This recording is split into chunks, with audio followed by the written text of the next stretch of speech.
The restaurant buzzed with the quiet hum of conversation. Martha glanced around, noting the familiar faces of couples who frequented the place as much as she and Harry did. Their favorite spot by the window offered a view of the city lights, shimmering in the night. But tonight, Martha found herself distracted. Harry reached for the bottle of wine between them, pouring more into their glasses. "You know, I was thinking about our first date here," he said, his voice steady as he swirled the wine in his glass. "Do you remember it?" Martha nodded, forcing a smile. "Of course. You were so nervous you knocked over the breadbasket." Harry laughed, the sound deep and genuine. "And you pretended not to notice, which only made me more nervous." Martha chuckled, but her mind was elsewhere. She thought about Curtis, about the last time they met, how he had kissed her in that hidden corner of the park, how his hands felt on her skin. The memory sent a jolt of excitement through her, quickly followed by a wave of guilt. She squeezed Harry's hand, trying to stay present, but her thoughts kept drifting. 20 years, Harry repeated, his eyes fixed on her. "It's hard to believe we've made it this far." "It is," Martha agreed, though the words felt hollow in her mouth. She had once loved Harry with everything she had, but things had changed. She had changed. Harry leaned in slightly, lowering his voice as if sharing a secret. "I've been planning something special for us tomorrow." Martha tilted her head, trying to focus on him. "Oh, what's the occasion?" Harry grinned, a hint of mischief in his eyes. "You'll see. Just be ready by noon." She arched an eyebrow. "No hints? Nothing at all?" "Not a chance," Harry said, shaking his head. "You'll just have to trust me." Martha smiled, but inside, she felt uneasy. She wanted to feel the thrill of his words, the anticipation of whatever surprise he had in store. But all she could think about was how she could fit in a quick meeting with Curtis before noon. "All right," she said, trying to match his enthusiasm. "I'm looking forward to it." Harry's smile widened. "Good. It'll be a day to remember, I promise." As they finished their meal, the conversation flowed easily, filled with reminiscing about their past. Harry recounted stories from their early years together, how they'd struggled through their first apartment, the vacations they'd saved up for, and the countless little moments that had defined their life together. Martha listened, nodding and laughing at the right moments, but her heart wasn't in it. She glanced at the time on her phone, calculating how long it would take her to get to Curtis's apartment the next morning and still make it back in time for whatever Harry had planned. A part of her knew she should cancel, spend the day with Harry, and try to recapture what they once had. But the pull towards Curtis was too strong, too intoxicating to resist. When the waiter brought the check, Harry insisted on paying, as always. "My treat," he said with a wink. "Consider it the start of our anniversary celebration." Martha nodded, her mind already racing ahead to tomorrow. She had to be careful, make sure Harry didn't suspect anything. The thought made her uneasy, but she pushed it aside, focusing on the immediate task of getting through the rest of the evening. As they left the restaurant, Harry draped his arm around her shoulders, pulling her close.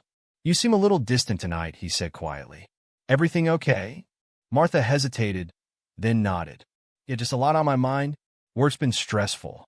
Harry stopped walking and turned to face her, his expression serious. "You know you can talk to me about anything, right?" "Of course," Martha said quickly. "It's nothing really. Just tired, I guess." Harry searched her eyes for a moment, then nodded. "All right, but if something's bothering you, I'm here." "I know," she replied, guilt twisting in her stomach. She leaned in and kissed him, hoping it would silence the nagging voice in her head. "Thank you."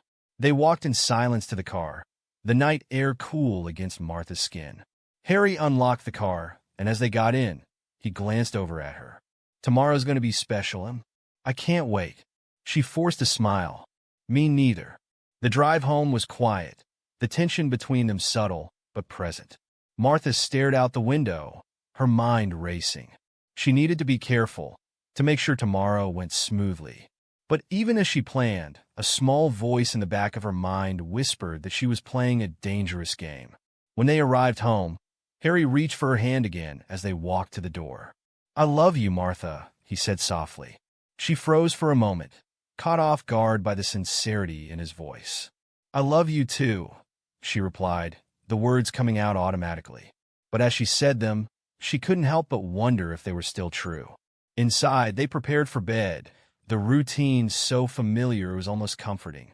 But as Martha lay beside Harry, listening to his steady breathing as he drifted off to sleep, she felt a growing sense of unease.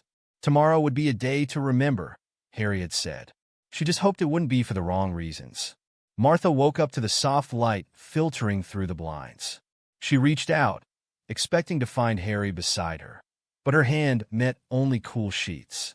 Sitting up, she looked around the room, the empty space next to her triggering a flicker of unease. Harry was always there in the morning, sipping coffee or reading the news. But today, the house felt strangely silent. She slipped out of bed and padded to the kitchen, where she found a note propped up against the coffee maker. Gone to prepare for our special day. See you at noon. It was written in Harry's usual, tidy script. She read it twice, the words not quite sinking in. Something about the note felt off, but she couldn't put her finger on it. Pushing the thought aside, she pulled out her phone and quickly typed a message to Curtis. Can you meet? Usual place? A reply came almost immediately. Be there in 20. Martha exhaled a breath she hadn't realized she was holding. She needed this, needed him. Harry's absence was convenient, giving her the perfect window of time.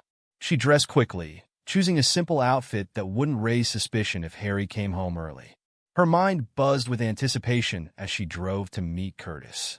The thrill of seeing him, of stealing these moments away from her regular life, was a high she couldn't resist. But as she neared their spot, that flicker of unease returned, nagging at her. Curtis was waiting for her at their usual bench, tucked away in a quiet corner of the park. He stood up when he saw her, but there was something different about him today. His smile didn't reach his eyes, and his usual easygoing demeanor seemed strained. Hey, Martha said, trying to shake off the feeling. She leaned in to kiss him, but he turned his head slightly, her lips brushing his cheek instead. Hey, he replied, his voice flat. She pulled back, searching his face. Everything okay? Curtis hesitated, shoving his hands into his pockets. Yeah, just work stuff. You know how it is. Martha frowned, sensing there was more to it than that, but she didn't press. Instead, she reached for his hand, intertwining her fingers with his. We don't have much time, she said softly, hoping to pull him out of whatever was bothering him. He nodded, though his grip on her hand was loose, almost absent-minded. They walked together, but the usual spark between them was missing. Martha tried to engage him in conversation, but his answers were short, distracted.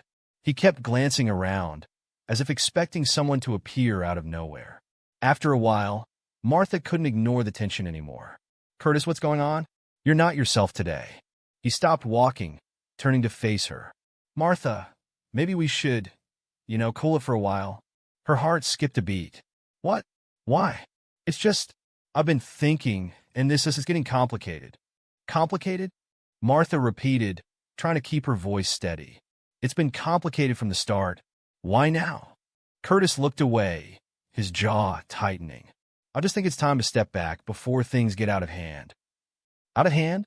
What are you talking about? Curtis sighed, rubbing the back of his neck. Look, I care about you, but I can't shake this feeling that something's about to go wrong. I don't know, maybe I'm just being paranoid, but I can't do this anymore. Martha stared at him, disbelief and anger battling for control. So that's it? You're just done? Curtis met her gaze, his expression pained. I'm sorry, Martha. I'm not done. I need some time to prepare. She opened her mouth to argue, to say anything that would change his mind, but the words wouldn't come. Instead, she felt a wave of panic rising in her chest. Fine, she managed to say, her voice barely above a whisper. Curtis reached out as if to touch her, then thought better of it. Take care, okay? He said before turning and walking away, leaving her standing there stunned. Martha watched him go, a cold emptiness settling in her stomach. She stood there for a few moments, trying to process what had just happened. It didn't make sense. Curtis had never been like this before, so distant, so final. The suddenness of it all felt like a punch to the gut. She forced herself to move, heading back to her car in a daze. The drive home was a blur. her mind replaying the conversation over and over. What had gone wrong? Why had Curtis suddenly pulled away? By the time she reached the house, it was nearly noon. She expected to find Harry waiting for her, maybe with that mysterious surprise he'd hinted at last night. But as she opened the door, the silence that greeted her was thick, unsettling. "Harry," she called out, her voice echoing through the empty rooms. There was no answer. She moved through the house, checking each room with growing urgency. The bedroom was untouched, the bed made just as she'd left it. The bathroom was empty, and so was Harry's office. A sense of dread began to coil in her chest as she realized something was very wrong. When she reached the closet, her heart stopped. Harry's clothes were gone. Every shirt, every suit, even his shoes, everything was missing. She opened drawer after drawer, but they were all empty. Her hands trembled as she pulled out her phone, dialing Harry's number. It went straight to voicemail. She tried again and again, but the result was the same each time. Panic gripped her as she frantically searched the house once more, looking for any sign of where he might have gone. But there was nothing. No note, no clue, no trace of him at all. It was as if he had vanished into thin air. Martha sank onto the edge of the bed, her mind racing. Where was Harry? And why had he left so suddenly, without a word? The more she thought about it, the more her panic grew. Something was terribly, horribly wrong.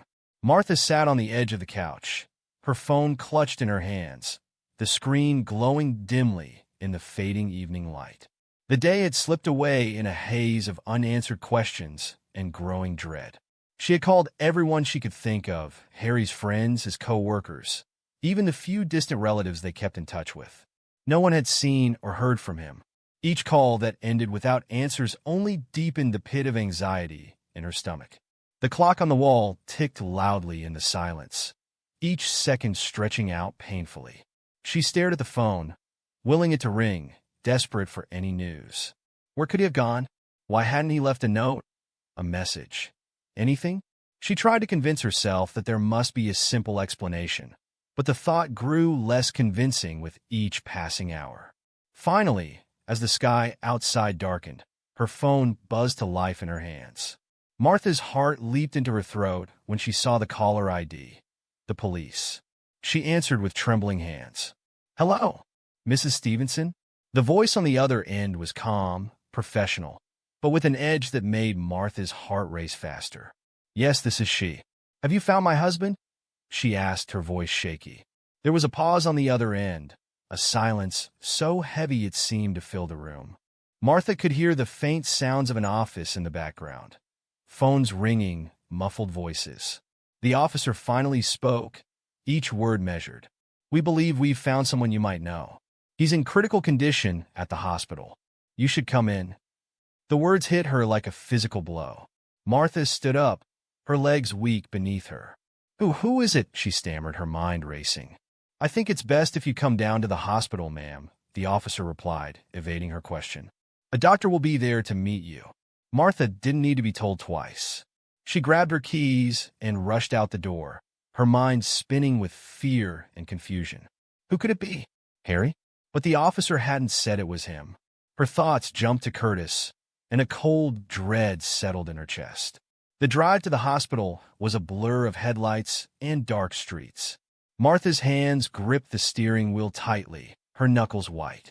She barely noticed the other cars on the road or the stoplight she sped through. All she could think about was what awaited her at the hospital.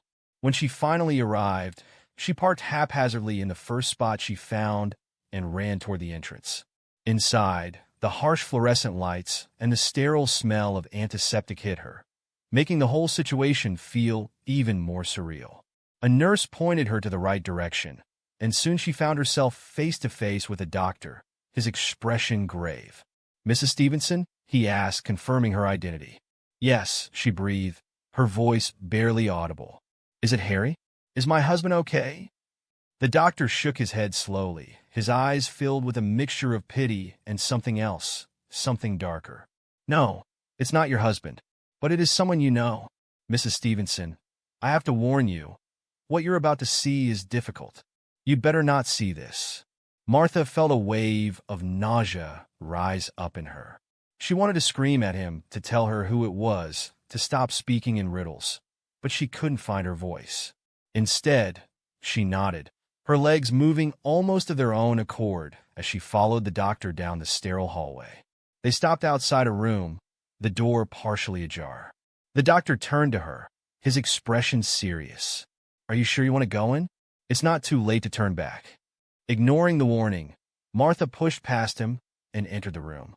The first thing she noticed was the beeping of the machines, the steady, rhythmic sound that seemed to echo in her ears. Then her eyes fell on the figure lying in the bed, and the world tilted on its axis. It was Curtis. Martha gasped, her hands flying to her mouth. His face was ashen, his eyes closed, his body covered in bandages and tubes. But it was what had been done to him that made her blood run cold. She stepped closer, her breath coming in shallow, ragged gasps. Something protruded from his abdomen, something metallic and grotesque. It looked like a piece of machinery, cruelly inserted, violating his body in a way that was almost too horrifying to comprehend.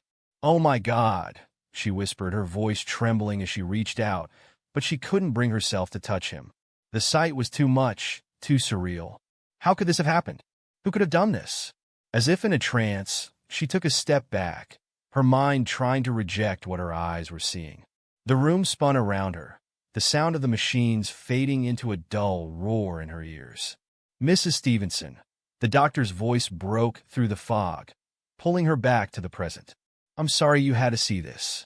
We don't know who did this to him, but the police are investigating."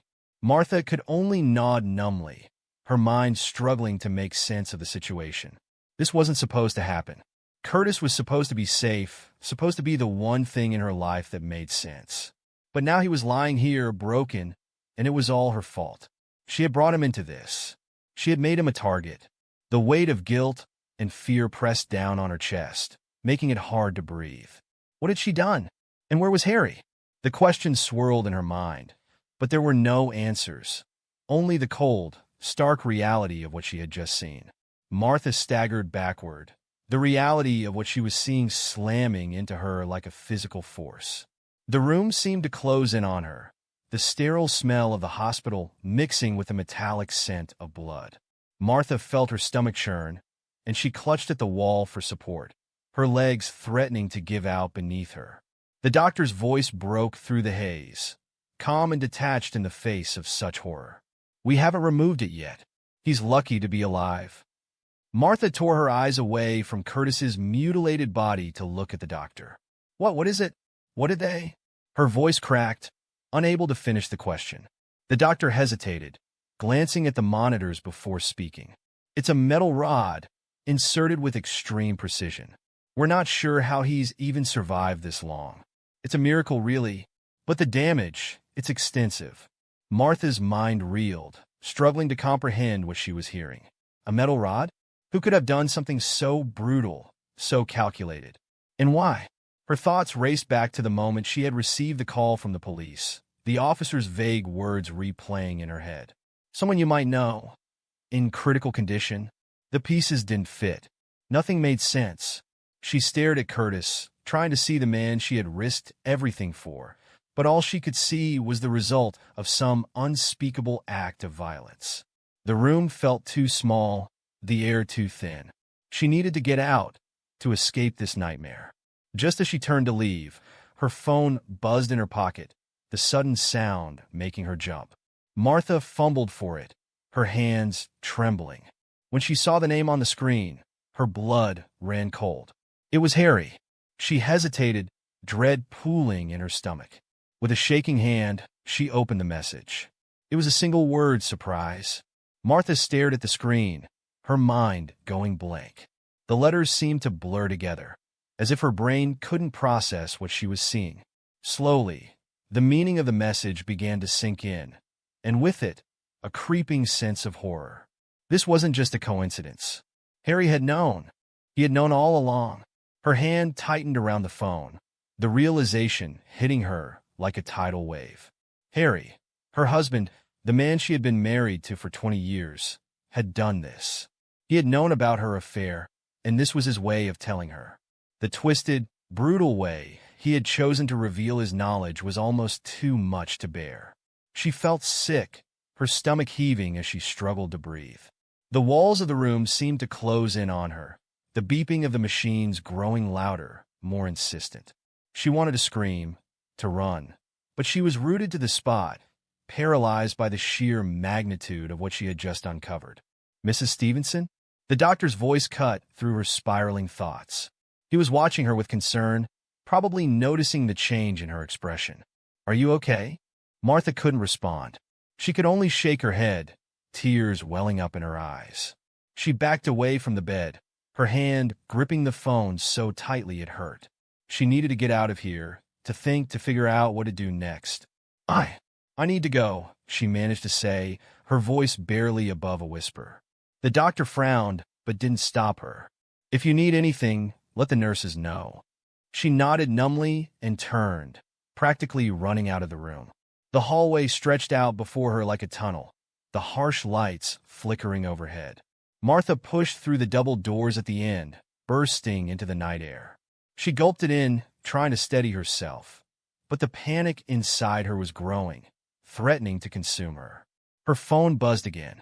Another message from Harry. "Where are you, Martha? We need to talk." Martha stared at the screen, her heart pounding in her ears. She had to get away, to think. Harry had orchestrated this, planned every detail. He was capable of anything. She couldn't go home. Not now. Not until she figured out what he wanted, what he was planning next. But where could she go? She couldn't go to the police. What would she say? That her husband had somehow done this, without any evidence to back up her claim? They would think she was crazy, or worse, that she was involved. Her mind raced, searching for answers, for a way out of this mess. She needed to find a place to hide, to regroup.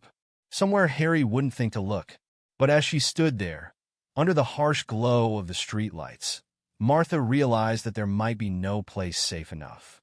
Harry had already proven how far he was willing to go. She looked down at her phone one last time, at the messages that now felt like a death sentence. Surprise. The word echoed in her mind, a taunt, a promise of what was to come. Martha turned and started walking, her legs moving on autopilot. She didn't know where she was going, but she knew she couldn't stop. Not now. Not until she found a way to survive whatever was coming next. The days that followed were a whirlwind of chaos for Martha. Each morning, she woke with a sense of dread, the memories of the previous days haunting her every thought. She moved through her routine mechanically, the weight of recent events pressing down on her. At the police station, Martha sat in a small, sterile interview room. Officer Harris, a middle-aged man with a sympathetic expression, flipped through his notebook. "Can you walk me through what happened yesterday?" he asked, his pen poised over the paper. Martha took a deep breath, trying to steady her nerves. "Harry left a note this morning, saying he was preparing for our special day. I went to see Curtis, and when I came back, Harry was gone. Later, I got a call from the police about Curtis being in the hospital." Officer Harris nodded, jotting down notes. "Did you notice anything unusual in the days leading up to his disappearance? Any conflicts or changes in behavior?" Martha hesitated, her mind flashing back to recent interactions. "Harry seemed different lately, more distant. We argued a few times about things." The officer looked up, concern etched on his face. "Anything specific?" Martha shook her head. "Nothing I can think of that would lead to this." As the interview ended, Martha felt a mix of relief and frustration. They had nothing concrete to go on, and Harry was still missing. She left the station, the cold air biting her cheeks, and headed to the hospital for another visit. Curtis's room was quiet, the beeping of machines the only sound. The nurse gave her a nod as she entered, and Martha approached Curtis's bedside. His eyes fluttered open briefly, then closed again. "Hey," she whispered, taking his hand gently. "How are you feeling?" Curtis weakly smiled. "Better, thanks to you." Martha squeezed his hand, tears welling up. "I'm so sorry this happened." He shook his head. "It's not your fault, but you need to stay safe." Before she could respond, a nurse approached, clipboard in hand. "Mrs. Stevenson, the doctors need you to sign some consent forms for his treatment." Martha nodded, forcing a smile. "Of course." As she signed the forms, her mind raced. How much longer would Curtis need to recover? And what was Harry's next move? The unanswered questions gnawed at her, making sleep elusive. That night, Martha lay in bed, staring at the ceiling. The silence of the house felt oppressive, every creak and groan amplified in the darkness. She tried to push thoughts of Harry and Curtis aside, but they kept creeping back in. A sudden noise made her sit up. The sound of the front door unlocking echoed through the house. Martha's heart raced. She grabbed her phone and dialed Harry's number, hoping he had returned. The call went to voicemail. She approached the window, peering out into the dimly lit street. A shadow moved near the driveway, and Martha's blood ran cold. She backed away, her mind racing with fear. Could Harry be back? What did he want? Determined to stay safe, Martha decided to leave the house. She grabbed her keys and headed to the front door, peering out to see if anyone was there. The street was empty, the only movement the occasional car passing by. Reluctantly, she returned to her bedroom, locking the door behind her. The next morning, Martha woke to find another note on the kitchen counter. Her hands shook as she picked it up, reading the message in Harry's neat handwriting. Gone to prepare for our special day. See you at noon. Confusion and fear swirled within her. She had seen the first note, but this was identical. Why would he leave the same message twice? Her phone buzzed with a new text from Harry. You broke your vows. Now you'll pay the price. Martha stared at the screen, her heart pounding. She felt a chill run down her spine. This was more than just a warning. It was a threat. She knew Harry was capable of anything, but this was crossing a line. Desperate for answers, Martha went back to the police. Officer Harris listened intently as she showed him the new message. We'll increase the search and keep an eye out for any suspicious activity, he assured her. In the meantime, you should consider staying somewhere safe. Martha nodded, but staying seemed impossible. Her home was all she had left. As she left the station, her phone buzzed again. Another message from Harry. Meet me where it all began. Don't try to run. Her mind raced. Where it all began? The restaurant where they had their first date? The park where she had met Curtis? She needed to think clearly. That afternoon, Martha decided to visit the restaurant, hoping to find some clue. The place was nearly empty, the manager recognizing her immediately. Mrs. Stevenson, can I help you? He asked. I received a message to meet here, she replied, showing him the text. The manager frowned. I'm sorry, but I don't know anything about that. We closed early today. Frustrated, Martha left the restaurant and headed to the park. The familiar bench where she had met Curtis was empty. She sat down, her mind racing. There had to be another way to interpret the message. As she pondered, her phone buzzed again. Harry's voice came through a new message. The truth will set you free. Don't interfere. Martha felt a shiver run down her spine. This was no longer just a threat. It was a puzzle she needed to solve. She decided to visit Curtis at the hospital, hoping he might have some answers. In Curtis's room, she found him more lucid than before. He looked tired but determined. Curtis, do you know anything about Harry's messages? She asked urgently. Curtis sighed, pulling his hand away gently. I wish I could help, Martha, but I don't know anything. Harry never mentioned anything to me. Frustration bubbled inside her. Then why did you survive the attack? Why was that device put inside you? Curtis looked pained. I've been trying to piece it together. Whoever did this wanted you to suffer, to see Curtis like this. It's all connected to your affair. Martha felt a surge of guilt and fear. What do you mean? How? Curtis shook his head. I don't know, but we need to figure it out before Harry strikes again. Determined, Martha left the hospital with a renewed sense of purpose. She needed to protect herself and uncover the truth behind Harry's actions. As she walked through the hospital parking lot, her phone buzzed once more. Another message from Harry. Time is running out. Choose wisely. Martha clenched her fists, determination hardening her resolve. She couldn't let Harry destroy her life. She needed allies, evidence, anything that could stop him. As she drove home, she thought about her next steps, knowing that the battle was far from over. Back at home, she found the wedding ring package waiting for her. Her hands shook as she held the blood-stained ring and read the accompanying note. You broke your vows. Now you'll pay the price." Martha's mind raced. The ring was a symbol of their marriage, twisted into a weapon against her. She realized Harry was not just seeking revenge. He was trying to reclaim something he felt he had lost. She decided to visit a friend she could trust, someone who might help her navigate this nightmare. As she dialed the number, her phone buzzed again, but she ignored it. This time, she chose to focus on finding a way to stop Harry before he took things even further. Martha knew that the path ahead was dangerous and uncertain, but she was determined to fight for her life and uncover the truth behind Harry's vendetta.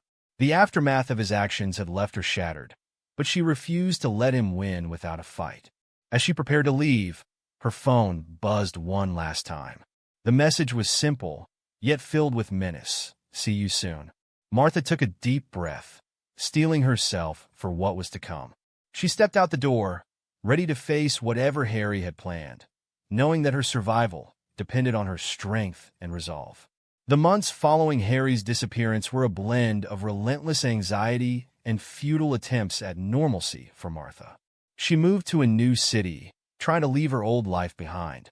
She changed her name to Lisa, cut her hair short, and adopted an entirely new persona. She secured a job at a small bookstore, hoping the quiet, mundane work would soothe her frayed nerves. But no matter how much she tried to forget, the fear clung to her, always lurking just beneath the surface. Every creak in her new apartment made her jump. Every unknown number on her phone made her heart skip a beat. She told herself that Harry was gone, that he couldn't possibly find her, but the doubts gnawed at her. The only thing that gave her any solace was the thought that maybe, just maybe, Harry had moved on too. One late evening, after a long shift at the bookstore, Martha returned to her apartment. She felt an odd sense of dread as she approached the front door. The hallway was unusually quiet, the silence amplifying the sound of her own footsteps. She fumbled with her keys, her hand trembling slightly, a familiar anxiety settling in her chest. As she unlocked the door and stepped inside, she immediately noticed something was off. The lights in her apartment were on. Martha distinctly remembered turning them off before she left that morning. Her pulse quickened as she scanned the small living room. Everything was in its place. Nothing appeared disturbed, but the air felt thick, almost oppressive, as if someone had been there recently.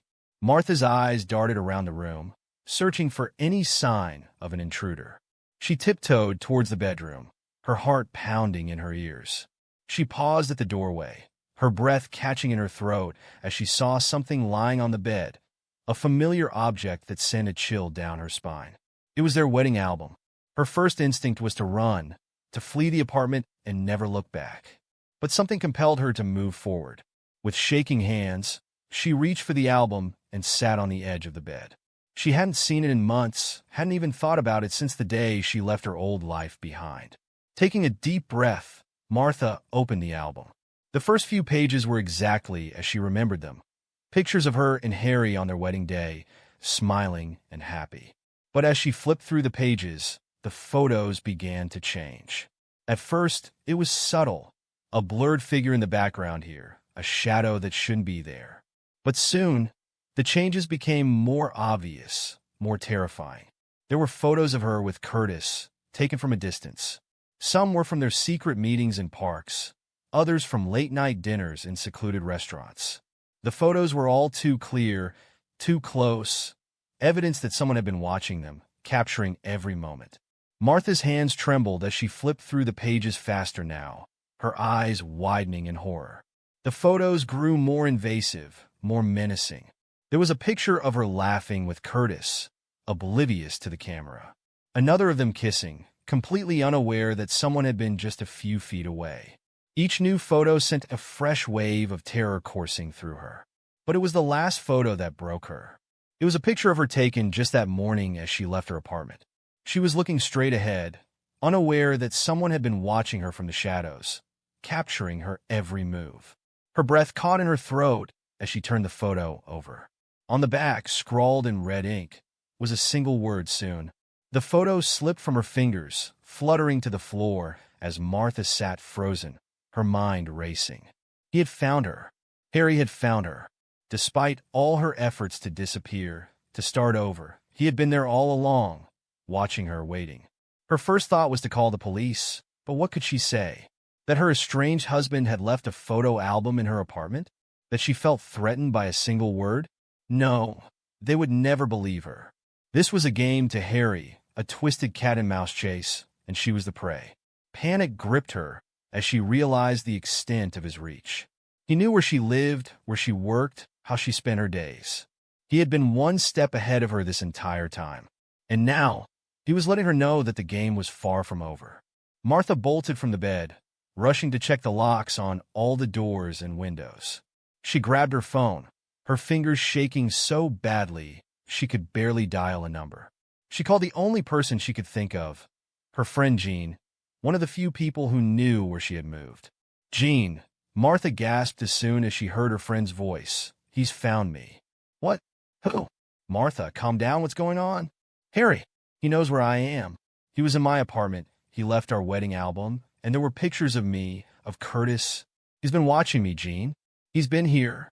There was a pause on the other end of the line, and when Jean spoke again, her voice was filled with concern. "Martha, listen to me. You need to get out of there. Come to my place. Right now." "I can't." "What if he's out there, waiting for me?" "Don't think like that. Just get in your car and drive. I'll stay on the phone with you the whole way. You're not alone in this." Taking a deep breath, Martha grabbed her purse and keys, heading for the door. Every shadow in the hallway seemed to move.